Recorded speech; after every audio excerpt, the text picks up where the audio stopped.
नमस्कार, आपका स्वागत है बीएस टीवी में। मैं हूं आपके साथ विवेक पांडे। मध्य प्रदेश में गीता भवन अब संस्कृति केंद्र के रूप में तैयार किए जाएंगे। इस प्रस्ताव को मोहन कैबिनेट की मंजूरी मिल गई है। 5 साल में सभी गीता भवन बनकर तैयार होंगे।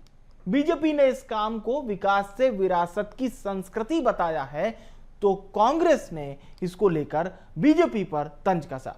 अब आप देखिए भोपाल से हमारी ये खास रिपोर्ट। कैबिनेट में तमाम फैसलों के साथ धार्मिक और सांस्कृतिक गतिविधियों को बढ़ावा देने के लिए गीता भवन निर्माण के प्रस्ताव को भी मंजूरी दी। इस योजना के तहत हर नगरीय निकाय में गीता भवन बनाए जाएंगे, जो कि सामाजिक सांस्कृतिक केंद्र के रूप में काम करेंगे। इसकी मदद से लोग शैक्षिक और सांस्कृतिक कार्यक्रमों का लाभ भी उठा सकेंगे। सरकार चाहती है कि ये भवन प्रवचन का नहीं बल्कि संस्कृति का भी केंद्र बने। यहाँ लाइब्रेरी हो, कैफेटेरिया हो, धार्मिक केंद्र बने। इस मंजूरी के साथ कलेक्टरों को निर्देश दिए जा रहे हैं कि नगर निगम या फिर नगर पालिका के पास जमीन नहीं हो तो राजस्व की जमीन 1 रुपए मूल्य पर दी जाए। इन भवनों को बनाने के लिए 5 साल का टारगेट भी रखा गया है। ऐसा होगा गीता भवन। प्रदेश की सभी 413 नगरीय निकायों में गीता भवन बनेंगे। पीपीपी मोड पर भी गीता भवन का निर्माण होगा। हर गीता भवन में 1 पुस्तकालय, 3 रीडिंग रूम की व्यवस्था होगी। गीता भवन में ई-लाइब्रेरी रूम की व्यवस्था रहेगी।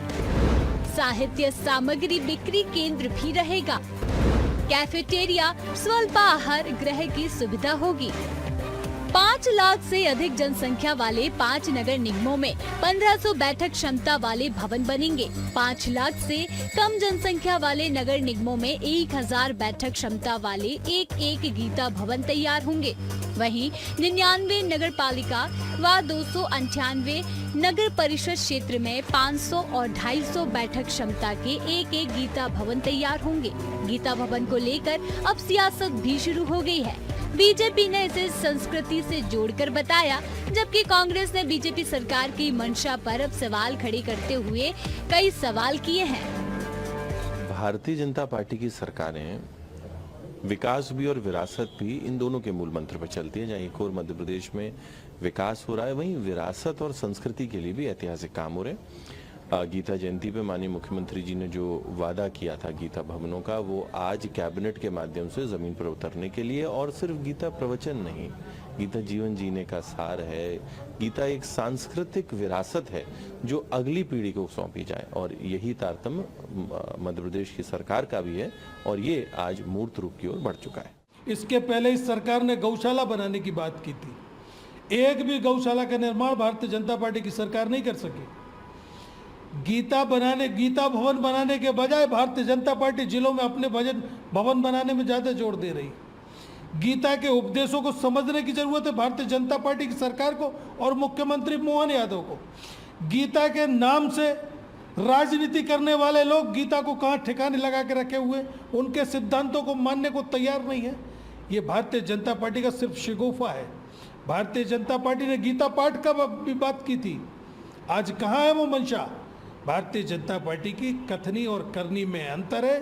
सरकार न गौशाला के मामले में सफल हो पाई, रामबन गमन पथ बनाने की बात की थी, 1 रुपए का बजट नहीं दिया। कांग्रेस की सरकार ने रामबन गमन पथ का निर्माण भी शुरू किया, बजट डाला और गौशालाओं का निर्माण भी किया। ये भारतीय जनता पार्टी सिर्फ कहने की बात करती, दिखाई कुछ नहीं देता। मुख्यमंत्री डॉक्टर मोहन यादव के ऐलान के बाद अब जल्द गीता भवन बनने लगेंगे। इसके लिए सरकार ने पहले ही पूरी प्लानिंग की है। प्रदेश भर में गीता भवन बनाए जाने के लिए 5 साल का टारगेट रखा गया। ये भवन उस क्षेत्र की सांस्कृतिक विरासत और धरोहर बनेगी जहां सरकार ने पीपीपी मोड पर इसे बनाने का फैसला लिया। ये धार्मिक और सांस्कृतिक गतिविधियों की तरफ सरकार का एक बड़ा फैसला है। बीएस टीवी के लिए भोपाल से मनोज राठौर की खास रिपोर्ट। तो कैबिनेट की मंजूरी मिल गई है और 5 साल का टारगेट है। अब क्या कुछ खास है, इसे हम समझते हैं। 2 खास मेहमान इस वक्त चर्चा के लिए हमारे साथ जुड़ चुके हैं। सत्येंद्र जैन जी जुड़ रहे हैं, भारतीय जनता पार्टी के प्रवक्ता हैं, और हमारे साथ धर्मेंद्र शर्मा जी जुड़ रहे हैं, कांग्रेस पार्टी के प्रवक्ता हैं। बहुत स्वागत है आप दोनों मेहमानों का। शुरुआत करेंगे सत्येंद्र जी से। सत्येंद्र जी, क्या कुछ खास है और ये जो लाइन आप लोग अलग अलग मंचों पर देते हैं, विरासत से विकास तक, ये कितना शामिल है आपके इस गीता भवन में? जी। निसंदेह देखिए, भारतीय जनता पार्टी की जो सरकार है, जो हमारी मूल आत्मा है, जो पंचनिष्ठा है, उसमें भी है भारत का जो सांस्कृतिक राष्ट्रवाद और राष्ट्रीय एकात्मकता। तो सांस्कृतिक राष्ट्रवाद और राष्ट्रीय एकात्मकता, राष्ट्रीय चेतना का जो विषय, जो विषय हैं, भारतीय जनता पार्टी की सरकारें, जब भगवान रूपी जनता उनको आशीर्वाद देती है तो सरकार आती है, और सरकार में आने के बाद हमारे कामों में प्रतिलक्षित होता है। और जिस प्रकार से देखिए, भगवान कृष्ण ने जो अर्जुन को जो ज्ञान दिया था, जो गीता के उपदेश दिए थे, वह गीता हमेशा प्रासंगिक है और विश्व शांति का आधार है। आप देखेंगे आज भी गीता प्रासंगिक है। और जिस प्रकार से स्वामी विवेकानंद भी गए, जब विश्व धर्म सम्मेलन हुआ, तो उस विश्व धर्म सम्मेलन में भी सबने अपने अपने ग्रंथों के, अपने अपने धर्म ग्रंथों का, बाइबल का बताया, कुरान का बताया, और गीता, और सबसे नीचे कौन सी ग्रंथ, सभी जो धर्म की जो संसद थी उस समय, उसमें सबसे नीचे गीता रख दी थी, कि वो बताना चाह रहे थे कि गीता नीचे रखी, हमारे धर्म ग्रंथ ऊपर हैं। लेकिन जब विवेकानंद जी ने अपना उद्बोधन दिया, जब बोला कि देखिए, हमारा भारत और भारतीय चिंतन, भारतीय दर्शन और भारतीय संस्कृति और भारत के पुराण और भारत की गीता, ये विश्व शांति का आधार है, सभी धर्मों का आधार है। और उन्होंने कहा, ये गीता अगर आप निकाल लेंगे तो सारे पुराण गिर जाएंगे। तो हमारी जो गीता है, भगवत गीता है, वह जो भारत के लिए और भारत के विश्व के दर्शन के लिए बहुत आवश्यक है, विश्व शांति के लिए आवश्यक है। और उसी संस्कृति और उसी दर्शन को हमारी सरकार ने माना। और जिस प्रकार से जो भगवान कृष्ण ने अर्जुन को कहा था, उन्होंने कहा था कि तस्मात् उत्तिष्ठ जित्वान शत्रु यशो लवश्य भुंक्ष राज्यम समृद्धम मये वेति नेताम में पूर्वै निमित्त मात्रम भव सभ्य साचिन। तो यह बात हमने हमारी मध्य प्रदेश की इस मंत्र को अंगीकार करते हुए हम निमित्त मात्र बन रहे हैं। जो भारतीय संस्कृति है, भारतीय मनीषा है, भारतीय मेधा है, और जो विश्व शांति का आधार है। गीता जो है तत्व है, चिंतन है, दर्शन है, विचार है और संस्कृति और प्राण है, जो भगवान कृष्ण ने दिया और विश्व शांति का आधार है। अगर आज हमारे सारे नगरीय निकाय में आ रहे, मैं यशस्वी मुख्यमंत्री डॉक्टर मोहन यादव जी का अभिनंदन करता हूं। और निसंदेह जो आधुनिकता भी है, उस गीता भवन जो आएगा, उसमें डिजिटल लाइब्रेरी रहेगी, उसमें बैठने का अलग अलग व्यवस्थाएं रहेंगी, बड़ा हॉल रहेगा और जो मीटिंग हॉल रहेगा, साथ ही साथ कैफेटेरिया और ये सारी व्यवस्थाएं भी हैं। तो मुझे लगता है कि निसंदेह जो भारतीय मध्य प्रदेश की जनता है, और एक और उद्देश्य हमने किया, सांदीपनी। भगवान कृष्ण को जो ज्ञान दिया था, उनके गुरु थे सांदीपनी, तो सांदीपनी स्कूल से। और हम चाहते भी कि भारत मध्य प्रदेश का एक एक विद्यार्थी, मध्य प्रदेश का एक एक व्यक्ति भगवान कृष्ण बने, और भगवान के रूप में जिस प्रकार से उन्होंने शिक्षाएं ली, और हर आत्मा परमात्मा बनती है। मुझे लगता है, निसंदेह मैं साधुवाद देता हूं यशस्वी मुख्यमंत्री डॉक्टर मोहन यादव जी को। चलिए धर्मेंद्र जी से पूछते हैं। धर्मेंद्र जी, सत्येंद्र जी बता रहे थे किस प्रकार से कवायद है और क्या कुछ खास शामिल किया जाएगा इस गीता भवन में, आपको क्या नजर आता है सरकार की इस कवायद पर? जी नमस्कार विवेक जी, बड़ी अच्छी बात है। भारतीय जनता पार्टी की सरकार और उनके मुख्यमंत्री गीता जी को याद कर रहे हैं, गीता के नाम पर भवन बनाने की बात कर रहे हैं। लेकिन गीता के उपदेश और गीता की जो मूल आत्मा है, उसको भी भारतीय जनता पार्टी को समझना पड़ेगा। पर उपदेश चतुर्भव तेरे से काम नहीं चलेगा। आप बताइए, गीता में तो लिखा है कि आप मानव कल्याण की लिए काम करें, मानव की सेवा करें, अभी अच्छी शिक्षा, अच्छा स्वास्थ्य, अच्छे रोजगार के साधन अपनी जनता को उपलब्ध कराएं। लेकिन ये मध्य प्रदेश की सरकार ने 29,000 से अधिक सरकारी स्कूल बंद कर दिए। ये स्कूलों की बात कर रहे हैं। गरीब को शिक्षा मिल नहीं रही, शिक्षा महंगी होती जा रही है। दूसरी तरफ रोजगार के साधन है नहीं। सबसे बेरोजगारी में सबसे ज्यादा खराब स्थिति अगर पूरे हिंदुस्तान में किसी प्रदेश की है तो मध्य प्रदेश की है। पढ़ा लिखा शिक्षित नौजवान सबसे अधिक बेरोजगार मध्य प्रदेश में। रोजगार का साधन नहीं, शिक्षा का साधन नहीं, स्वास्थ्य का ये हालत है हाँ। कि ग्वालियर से मैं आता हूँ, यहाँ पर सबसे बड़ा अस्पताल है जय आरोग्य अस्पताल। वहां पर एक सुपर स्पेशलिटी हॉस्पिटल बना है। आए दिन वहां पर दुर्घटनाएं हो रही, कभी फॉल सीलिंग गिर जाती है, कभी कुछ गिर जाती है, वहां की लिफ्ट बंद है। पूरे मध्य प्रदेश में अवैध, सरकारी स्कूल तो सारे बंद हो रहे हैं, लेकिन अवैध नर्सिंग होम लगातार खुल रहे हैं। आपने भी उस पर रिपोर्ट की। शिक्षा, स्वास्थ्य दोनों महंगे हो गए। अब आप आते हैं धर्म की बात इन्होंने की। गाय हमारी माता है, इसका नारा देने वाली भारतीय जनता पार्टी आज गौ तस्करों से, गौ मांस का निर्यात करने वाले लोगों से सर्वाधिक चंदा ले रही है। अगर आप रिपोर्ट उठा लेंगे तो बीफ एक्सपोर्ट करने वाली कंपनी से पेट भर भर कर चंदा भारतीय जनता पार्टी ने लिया। और गाय माता आज सड़कों पर बदहाल है, उसकी दुर्दशा आप देख रहे हैं विवेक जी। लगातार सड़कों पर गौवंश आपको मरा हुआ मिलेगा। सड़कों पर आप चले जाइए, चारों तरफ गौवंश आपको बिखरा हुआ मिलेगा। कई शहरों में आप जाएंगे तो गौ माता पन्नियां पता नहीं क्या क्या खाते हुए दिखाई देंगी। हाँ। सुनिए तो, कमलनाथ जी की सरकार ने, मात्र 1.25 साल की सरकार ने 1000 गौशालाएं खोली थी, लेकिन 22 साल से मध्य प्रदेश में बीजेपी की सरकार है। गाय हमारी माता है, बड़े बड़े नारे देते हैं, वोट ले लेते हैं जनता को बेवकूफ बनाकर, पर आज भी गाय बदहाल है। कहीं भी गौशाला खोलने का काम इन्होंने नहीं। मेरा आग्रह है, आप नारेबाजी मत करिए, आप जुमलेबाजी मत करिए। अच्छी बात है, अच्छा विचार अगर भगवान श्री कृष्ण ने आपको दिया है तो उसकी पालना करिए। भगवान कृष्ण ने गीता में सबसे पहले लिखा है, यदा यदा ही धर्मस्य ग्लानिर्भरते भारत। जब जब इस भारतवर्ष में पाप बढ़ेगा, भगवान कृष्ण आएंगे किसी ना किसी रूप में। लेकिन हो क्या रहा है, ये इस समय भारत की मूल आत्मा, भारत का संविधान और भारत का लोकतंत्र दोनों का चीर हरण कर, वोट चोरी कर सरकार बना रहे हैं। और जब निर्वाचन आयोग से हम सवाल करते हैं तो उसके बचाव में खड़े हो जाते हैं। तो धर्म के अनुसार, गीता के अनुसार कहे गए जितने भी वाक्य हैं, जितनी भी बातें हैं, जितने भी सिद्धांत हैं, उनका पालन नहीं कर रहे, लेकिन प्रवचन बड़े बड़े कर रहे हैं। आप देखिए इनकी भाषणबाजी, जुमलेबाजी।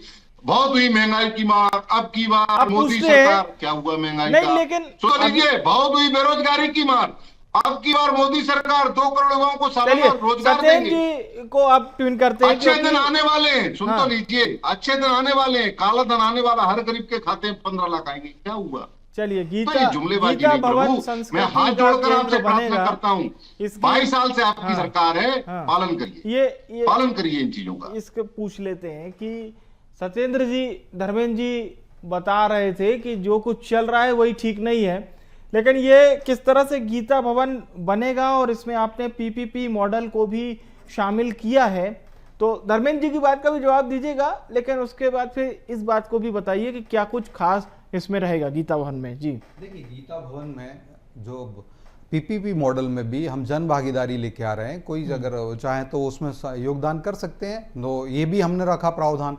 और जो गीता अगर जो है, मैंने पहले ही बताया था, देखिए विश्व का शांति का आधार है, सभी धर्मों का आधार है गीता।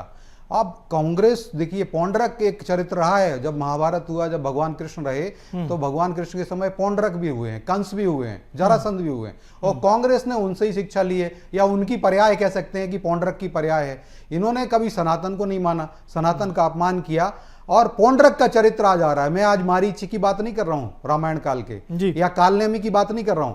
कांग्रेस कालनेमी भी है, मारीच भी है। आज मैं पौंड्रक की कहूंगा, क्योंकि आप गीता की बात हो रही है, भगवान कृष्ण की बात हो रही है, तो गीता ये है। अच्छा, जो इन्होंने प्रासंग आज की बात वर्तमान में कहा कि महंगाई, देखिए महंगाई की अभी आरबीआई ने डेटा दिया है कि पिछले महीने में जो महंगाई दर है वो 1.5% पर आ गई है, खुदरा महंगाई दर, और रिकॉर्ड लो पर आ गई है। ये 2019 के बाद, 2018 के बाद वाली स्थिति में आ गए। तो आज भी महंगाई पे भी हम मार कर रहे हैं। और अभी PLFS जिसको कहते हैं पीरियोडिक लेबर फोर्स सर्वे, उसका सर्वे आया, और उसमें भी आया है कि रोजगार के जो डेटा दिया है वो भी रोजगार की, बेरोजगारी की दर है सबसे न्यूनतम आ गई है। तो कांग्रेस, अब भारत के, और मैं कहता हूं बहुत सारी संस्थाओं ने जो डेटा दिया है, जो 80 करोड़ से ज्यादा का रोजगार दिया है, कोई संस्था 50 करोड़ से ज्यादा बताती है। और मध्य प्रदेश में और भारत के अंदर जो रहता है एम्प्लॉयमेंट प्रोविडेंट फंड ईपीएफओ का डेटा जो है वही कहता है कि लगभग 18 करोड़ से ज्यादा 18 करोड़ रोजगार दिए हैं,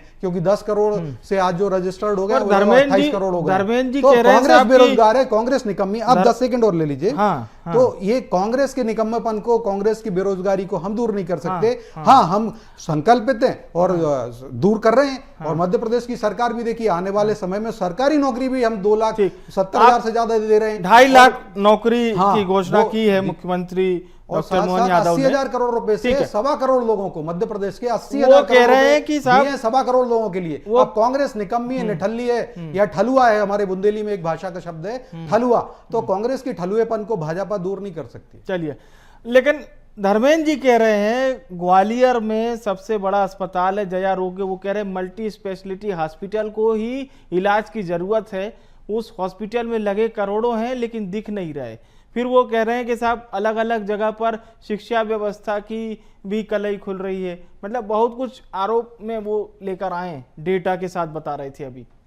देखिए, वो जो आपने आरोग्य की बात कही, तो आरोग्य स्वास्थ्य की दृष्टि से अगर बात करेंगे तो स्वास्थ्य में भी हमने आमूलचूल परिवर्तन किया है। वही मध्य प्रदेश है जहां पर 2-4 दवाएं भी नहीं मिलती थी निःशुल्क शासकीय अस्पताल में, वो 4 टेस्ट नहीं हो पाते थे।